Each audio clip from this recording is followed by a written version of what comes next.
فاموس فاموس فاموس، احنا عندنا لاعب حملة. ربنا عوضنا بعد العاق اللي مشي ربنا عوضنا بلاعب اسمه خوان بتزيرة، احسن منه مليون مرة. ده ربنا كريم يا جدعان، اقسم بالله احنا ما كناش عايشين يا جدعان، اقسم بالله احنا بقينا بنشوف كرة جديدة يا عم الحاج. انت عندك لعيب بقى هو 50% من قوة الزمالك النهارده في كورة واحدة بس سرق بيها لعيبة البيراميدز وجاب جول. هو من كورة واحدة بس، من لاعب بيفكرك شفرات ماتش. لاعب النهارده انت من غيره كنت النهارده اخرك مثلا انت يعني في الدوري خامس سادس رابع. والله لازم ما ننكرش دي، لازم ما ننكرش ده. انت من غيره النهارده ما كنتش هتمشي على الكونفدراليه، وصلت نهائي الكونفدراليه وبتنافس على الدوري كمان في 4 ماتشات. فانت خوان بنزير دوت هديه من عند ربنا ولازم نحافظ عليها. تمام، دي اول حاجه.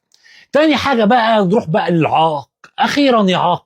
اخيرا يا شيكو بنزا يا اخي، ده انت تعبتنا يا اخي اخيرا يا اخي عملت حاجه يا اخي. ما هي دي الكوره اللي احنا هنفتكرك بيها في الموسم، ما هي دي الكوره اللي احنا هنفتكرك بيها نقول ده هو عامل اسيست لاخوان بتزيرة وجاب جول. فدي هنفتكروا بيها عمرنا ابدا ما هننساها له.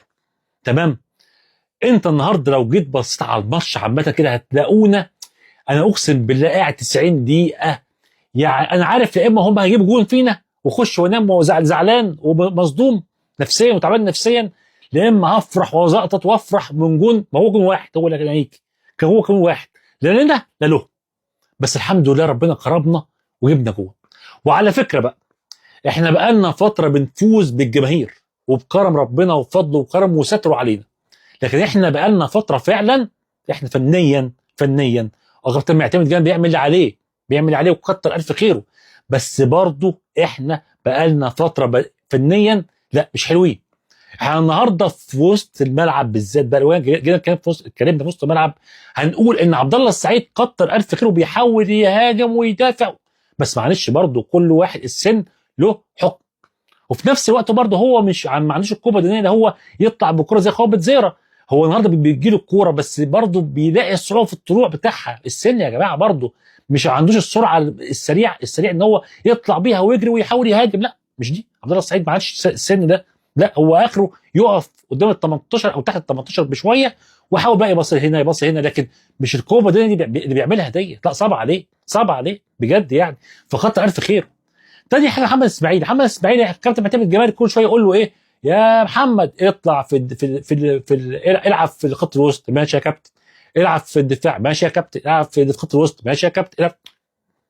ما فيش لعيبه غيره، ما فيش. هنعمل ايه طيب؟ ما عندوش الراجل، هيعمل ايه؟ عندك برضو محمد شحاته مش طارق حامد، معلش يعني مش طارق حامد. محمد شحاته لاعب جامد وبيقطع الكرات من كل الكلام ده حلو، بس برضه مش بالنسبه لنا مش الكواليتي بتاع طارق حامد كان في حته ثانيه خالص. تمام، بس هو ستيل لاعب جامد وعاوز دعايه معاه، عاوز دعايه في خط الوسط معاه. تمام، دي اول حاجه. لو جينا بصينا على الماتش هنلاقي ان الشوط اول احنا الاثنين خايفين من بعض دوت اللي احنا عاوزين نهاجم ولا هم عاوزين يهاجموا. من الاخر كده احنا اخرنا ايه؟ تلطيف على بعض كده، ده شوطه ده يحول هجمه كده، هجمه على الضيق، بس ككرات خطيره مش موجود. هم النهارده الشوط الاولاني قال لك ايه؟ قال لك احنا مش هنهاجم، احنا هنستناهم بقى هم يجوا لنا واحنا نهاجم. احنا كل مره هم اللي كانوا بيجوا لنا واحنا نخطفهم. بس قال لك لا، الواد اسمه مدرب ده اسمه يوزيتش ولا مش عارف اسمه ايه، قال لك لا انا هستنى في نص ملعبي وهم اللي يهاجمونا. بس احنا ما هاجمناش احنا ما هاجمناش. هم برضو احنا فضلنا ستيل هم واقفين في نص ملعبهم واحنا واقفين في نص ملعبنا. تمام، هتلاقوا برضو الشوط الاولاني جبهه خوات بالزاويه مش موجوده. احنا خوات بالزاويه النهارده كانت مقفول عليه قفله في الشوط الاولاني، ضرب مفتاح مش موجود. انت ما حسيتش بيه خالص، ما سمعتش اسمه خالص. عشان كده هم كانوا بيدافعوا جامد قوي على خوات بالزاويه. تمام، وعلى مفاتيح لعبنا.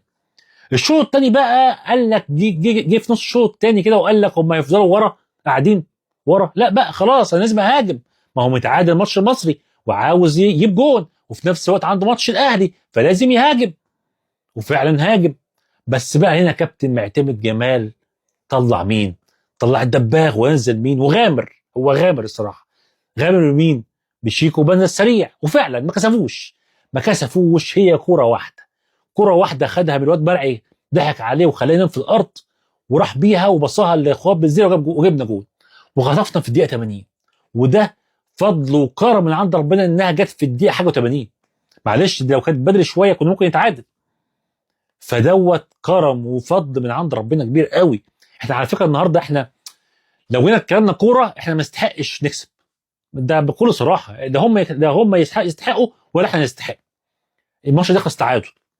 بس انت هنا ده بقى الكرم والفضل من عند ربنا، ان انت عشان انت مجتهد وفي سلكان جوه اللعيبه وعندك والمدرب، وفي نفس الوقت فنيات برضو المدرب كابتن معتمد جمال لازم ما ننكرهاش ان كابتن معتمد جمال بيحاول على قد المنتج اللي معاه. وفي نفس الوقت برضه بفكر كابتن معتمد جمال بقول له لازم ترجع الناشئين، لازم برضه يعني تلعبهم حتى ربع ساعه 10 دقائق، مش مشكله. محمد ابراهيم الفرنسي اسمه ايه ده محمد مش فاكر اسمه ايه بيلعب في وسط الملعب لعب النهارده، فمحمد السيد. فانت عندك لعيبه ناشئين لازم برضه تدعم بيها، لازم تلعبها شويه زي ما كنا بنلعبهم في الاول. تمام. اخيرا عشان ما اطولش اكتر من كده، الدوري لسه مخلص. الدوري لسه فيه عندك ماتش انبي، وده طار لوحده. انبي، عندك الاهلي، عندك سموحه، عندك سيراميكا او سموحه معرفش. لسه الدوري مخلص، انت بقى عندك 50% من الدوري في حضنك، بس لسه الباقي. اوعى حد يقول لك انت خدت الدوري وافرح يا عم وزقطت، لا، اوعى يضحك عليك. انت ما عملتش لسه حاجه، انت لسه ما خدتش دوري. انت عديت نقطه مهمه، وافرح النهارده وانبسط، بس بكره انت عندك ماتش انبي لازم نكسب، وده ما يجي وقت هنتكلم فيه. بس اهم حاجه الف مبروك، ماتش صعب. قبل ما انسى لازم احيي عمر جابر، اللاعب دوت انا اتكلمت عليه قبل كده، والنهارده برضه يعني كتر الف يعني. يا جماعه احنا في وقت ما ينفعش ننقد لعيبه، تمام؟ ما ينفعش ننقد لعيبه، ممكن نلوم شويه، لكن كابتن عمر جابر لا، هو النهارده كان بيحاول وبيعافر فبرضه لازم نحييه على مجهوده. واخيرا الف مبروك، ان شاء الله اللي جاي احسن، وباذن الرحمن الدوري ال15 للزمالك. السلام عليكم.